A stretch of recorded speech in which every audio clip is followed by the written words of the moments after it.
Coming up on The Perspective with Mike Sherbino and Julie Stautland as we continue our series with actors from the film The Chosen, the first ever multi-season series about the life of Jesus Christ. We take a look today at women in the Bible.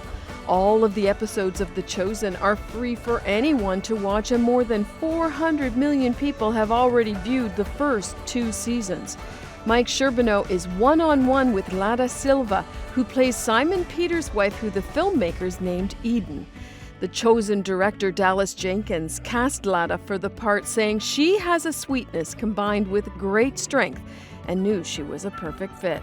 So grab some popcorn. Today, Mike and Julie get into The Chosen film's 3rd season in our special Perspective movie series. We're glad you're with us today. Glad you're here, Julie. I'm always glad to be here. That's the right answer. That's the right answer. And you know why it's the right answer? Because it ties in with what I'm going to talk about today and for the whole week. I'm going to talk about the words that we speak. Yeah, that's powerful. It's really easy to pop someone's balloon, isn't it? It really is. That's and because we know we've been popped. That's right. And at the same time, it's just as easy to let something just all of a sudden grow up into a beautiful flower by just the right word at the right time.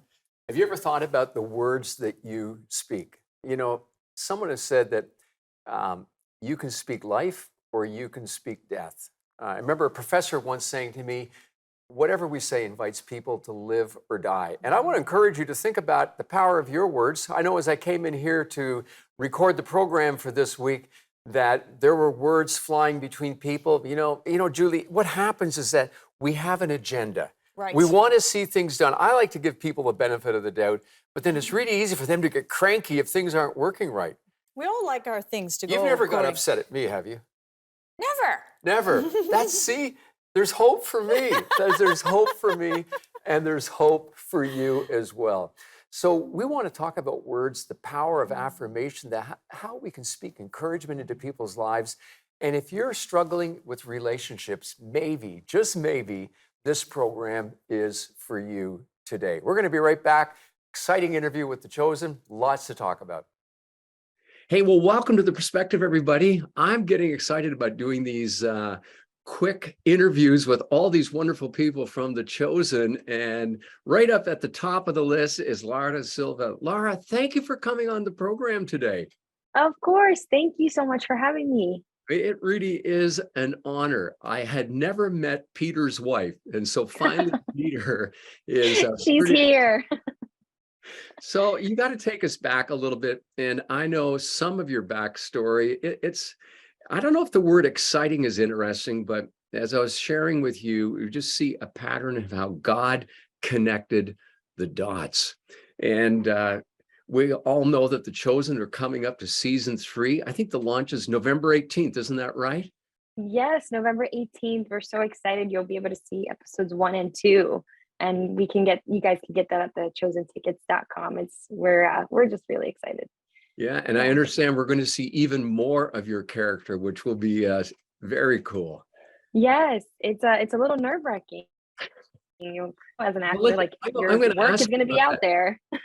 I'm going to ask you about that, how you calm your nerves, because I think a lot of viewers would like to take a cue from you.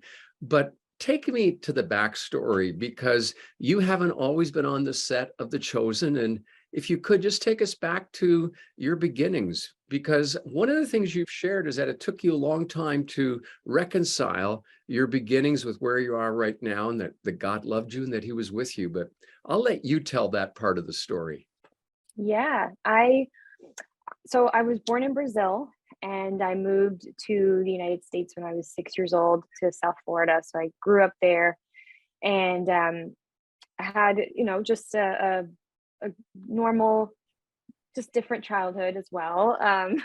My mom remarried here in the United States, and so my dad, who raised me, had 2 other daughters, and we all grew up together. And after they divorced, though, that was a tough time for me, for all of us.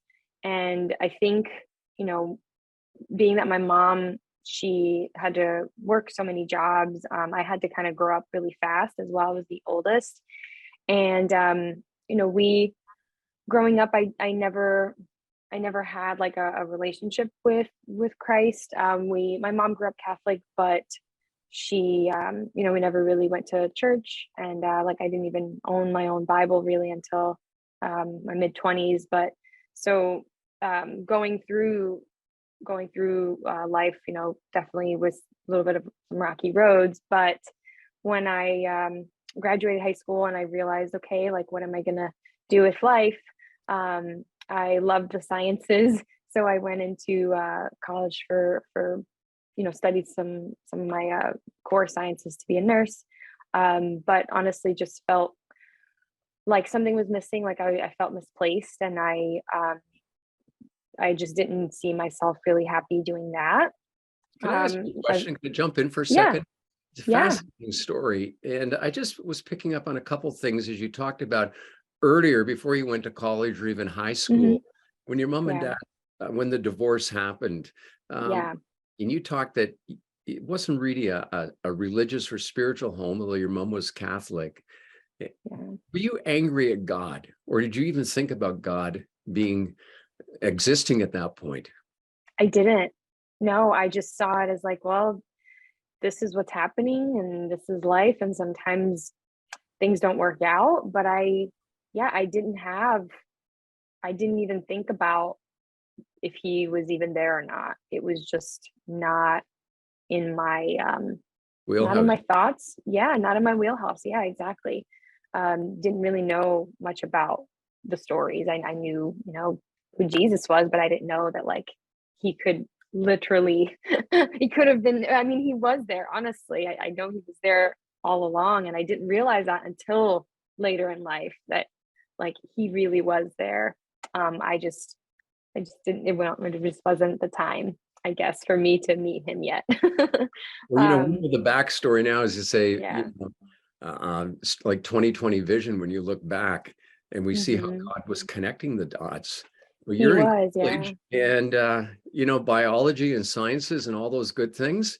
Yeah, Yeah, I loved way it. above my pay grade, but you were excelling in them, but you weren't happy. What happened next? Right. Yeah, I wasn't happy. What happened next was that I made the abrupt decision to leave college because I just was so confused and I didn't know what else to do. Um, so I left, and then I just got into the workforce. I needed to make a living at that point, and just was bartending, um, and serving tables, and just feeling like, what, just unfulfilled, like what am I going to really do? And it was, late nights that I was coming home from bartending, and I just fell into like a deep depression of not knowing what my purpose is or why I'm even here on this earth. And so when I was at that low point, one of my friends like asked me, well, what were you doing last when you felt truly happy? And I had to think about all the way back to elementary school, when it was like I was putting on shows and plays and dances and performances, and like that was when I felt That was your alive and escape. happy. You were, Yes, yeah. because actually, when your childhood, you guys you didn't have a lot of money, did you? I mean, No, not at all. I'm wondering if this was kind of like the release that you had Mhm. just to live outside of that very difficult situation that you were in. Exactly. Yes, it's where I felt like my soul was the happiest. Right. So, going through life without that for so long, it took a toll. And so I didn't find that, like, that flame, that spark again in me until I was faced with just the end almost. And so my friend kind of gave me that little nudge, that encouragement, life-giving words sometimes that you can give to somebody. And she just said, why don't you just go for it? Just try. So I was like, yeah, you're right. I Googled acting classes near me, and I found myself at like a local little theater in South Florida, and for 2 years. And that was my home. I was so happy there. I loved it. I found where I belonged.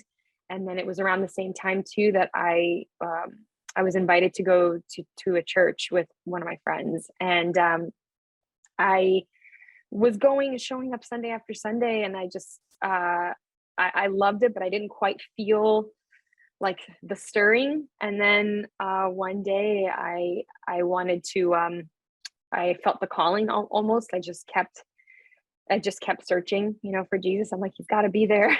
And one of my when I felt the calling to move to Atlanta, Georgia, to pursue acting, that same friend was like, well, don't you think that you would want like God's guidance and help to help you get there and help you? You're going after almost an impossible dream, and you're moving to another state by yourself. Like, don't you want that spiritual like fullness and What a guidance? And I great was like, question. yeah, What a great yeah. question. And I I was want you like, to you're hold right. that I thought. do need it.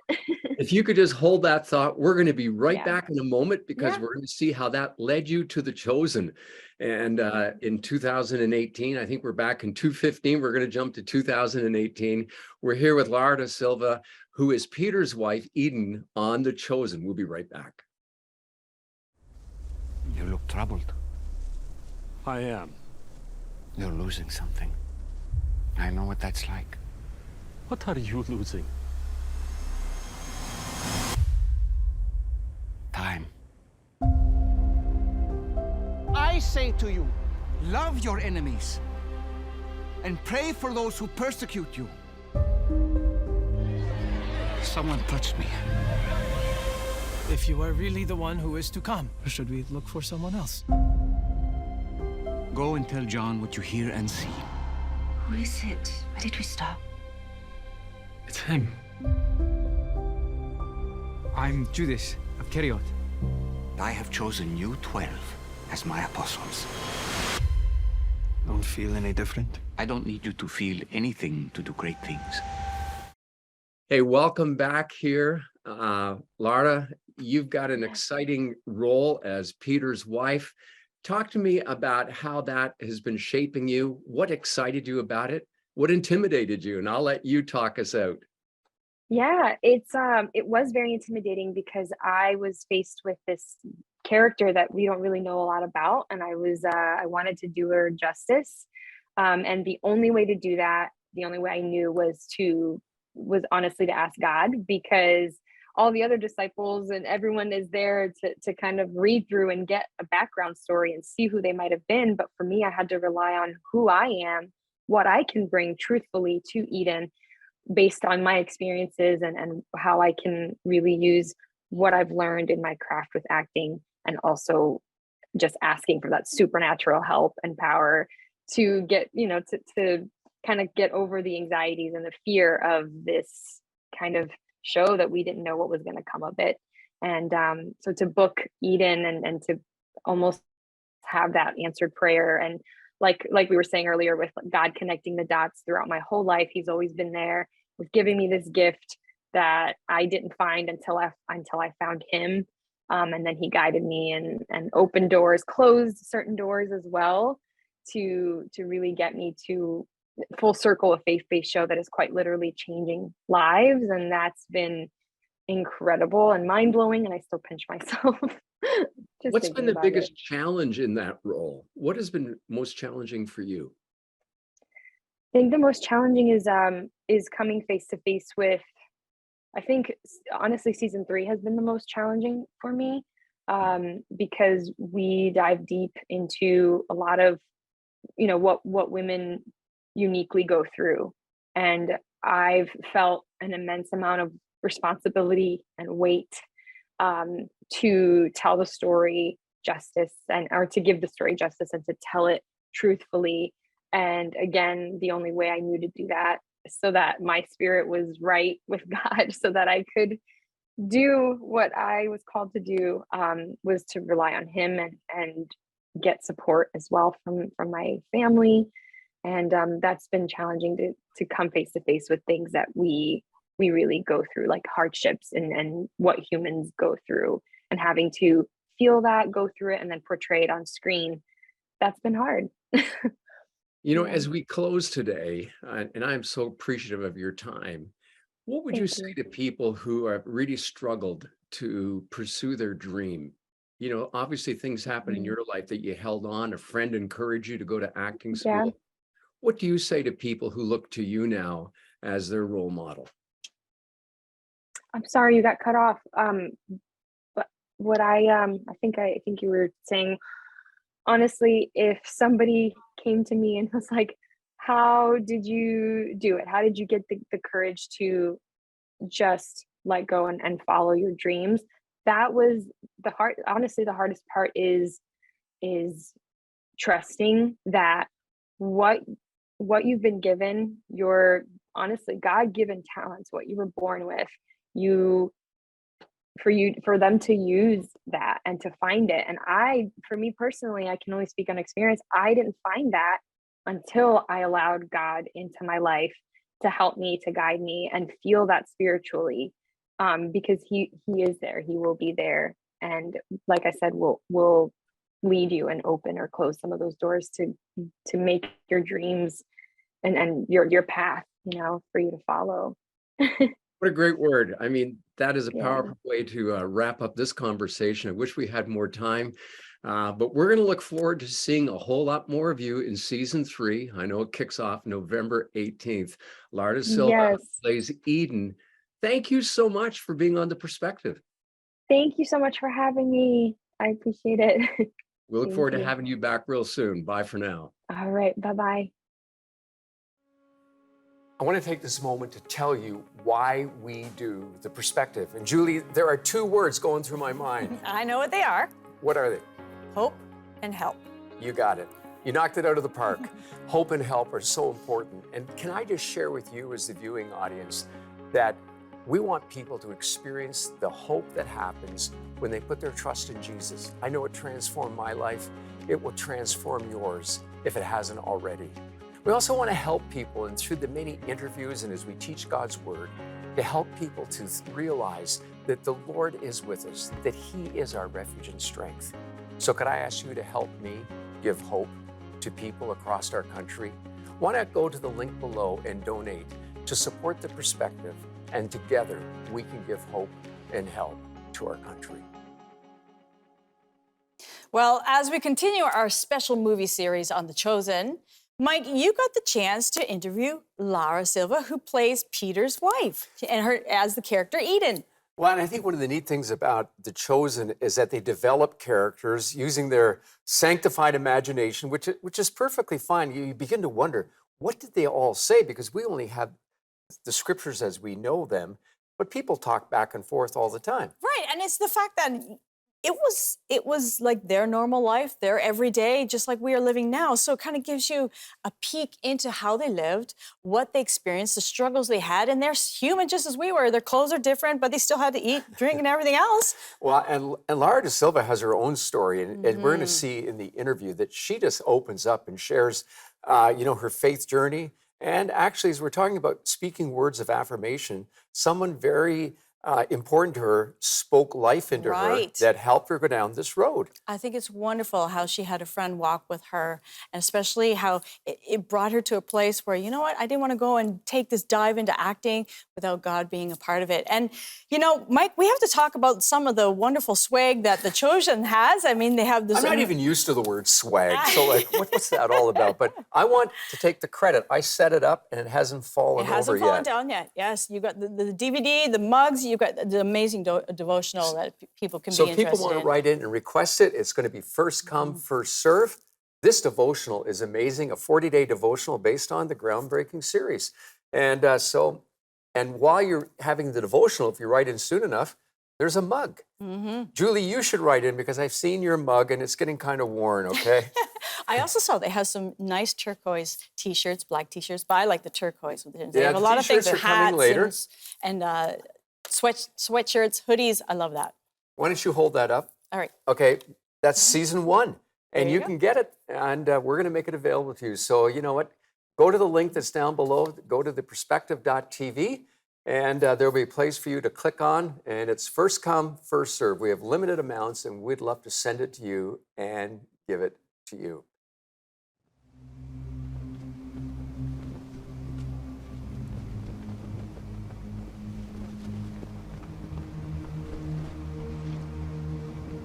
I'm Judas. Shalom, Judas.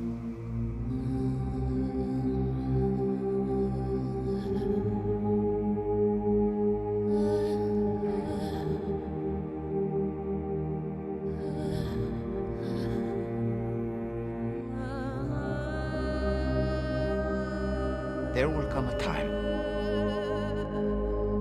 when this will become far more difficult. When persecution is an ever-present part of your ministry. Are you ready to do hard things? Yes. We will see. Follow me. We're talking today about speaking words of affirmation, and we're going to look at that throughout the course of this week. So I hope you'll be with us. And if not, you can always download each program off our website. But there's a story, and it kind of goes like this. On a particular Sunday, I was preaching. And when the service was over, a man came up to me and says, "You've got toilet paper stuck on your face." And I suddenly remembered that earlier in the day, I had cut myself shaving, and before I went out the door, I licked the toilet paper and I stuck it on. You know why? Because my dad taught me to do that. No lie, that's the truth. That's how you stop the bleeding if you've nicked yourself shaving. And actually, Band-Aids are for wimps, but I'm just throwing that out there. Anyways, I explained it to the fellow, and he looked at me and he said, "Preacher," he said, "next time," he said, "take more time shaving and cut the message." Well, I hope you're smiling a little bit, and if not, maybe you've just woken up, because sometimes the words that we speak can have an incredible impact. And no doubt, as Julie and I were talking in the beginning, sometimes it's like the words somebody gives, it just pricks the balloon, and boom, the air is gone and we're left devastated. I can have 5 or 6 people compliment me on something, but then someone comes along and they say something that's somewhat critical, and you just kind of die inside, or you wilt. We're going to come to the book of James today, and in James chapter 3, James is going to talk about the power of the tongue. But it's quite interesting that he first speaks to those who are teachers and preachers. And when I read this passage, to be honest, it creates a bit of unease in my stomach, because I recognize that first and foremost, God is going to hold me accountable for what I say and how I model his truth. And so pray for me. Pray that I would be faithful. I love the testimony of Rick Warren, the pastor of Saddleback Church for over 40 years. And when he stepped down a few months ago, he said, "I thank God that I've been able to remain faithful." And there's something about that. We want to stand the test. And the test starts with the words that we speak. Listen to what James says. "Not many of you should become teachers, my brothers, for you know that we who teach will be judged with greater strictness. For we all stumble in many ways. We're human. And if anyone doesn't stumble in what he says, he's a perfect man or woman, able to bridle his whole body." And it's the picture of the bridle that controls and directs a horse. He said, if we put bits into the mouths of horses so that they obey us, and we guide their whole bodies as well. And then they go on and they make an analogy of how ships are steered by a small rudder.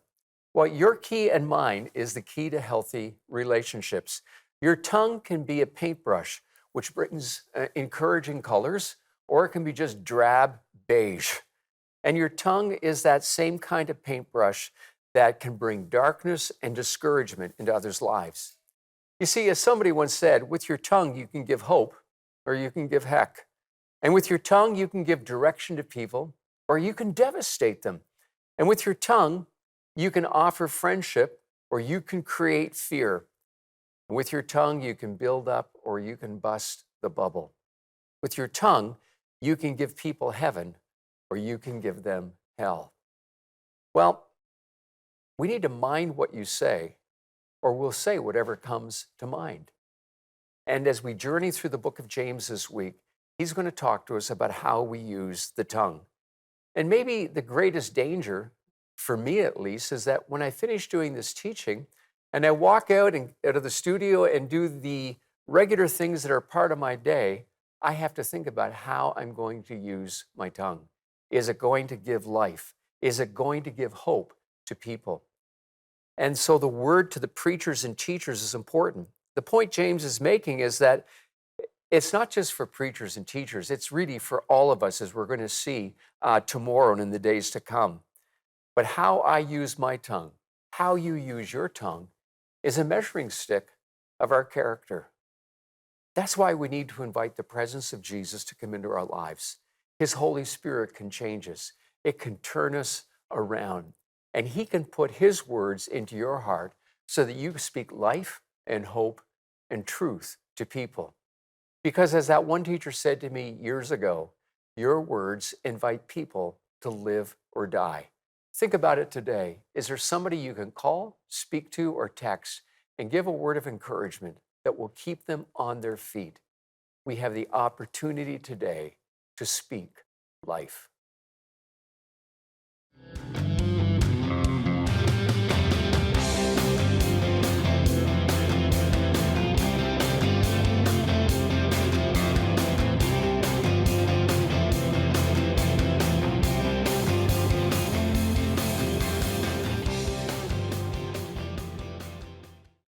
I'm reminded of the words, be slow to speak. Because I know being a passionate person, emotional, and sometimes it's so easy just, you want to respond to something. And that might not be the wisest thing to do. And you might not be speaking life into someone. You may actually be saying something that's going to hurt them. And so I really thought about that when you were talking about the words, how we can give words of encouragement. Yeah, exactly. But listen, I want to know what's the deal here with the T-shirt?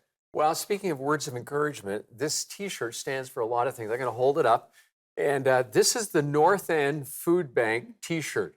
And on the back, it says, everybody's welcome, nobody's perfect, and anything's possible in Jesus. Isn't that cool? I think that's great. So one of our staff members had this idea because through COVID, the food bank has started with 2 or 3 families, and now it has served over 1,000 families. And I'm so excited in a startup church to be just a part of that story. And I just sit back and observe. And then Getting they said, in there and meeting the needs of the community. That's what it's about. it's huge. And there's so much need. And so then they said, let's do Christmas for the food bank people. So they said, for the first 500 people that come in, we're going to give them an amazing Christmas dinner on December 18th. And we're going to buy brand new gifts for everybody. And that in itself is, we're not just talking some little rinky-dink thing. Yeah. They're beautiful gifts. The kids go down and shop for their parents in the basement of the church. That's fun. And right underneath the studio. And then the parents go and shop for the kids. Yeah, and that's maybe gonna be you want to great. be a part of the excitement.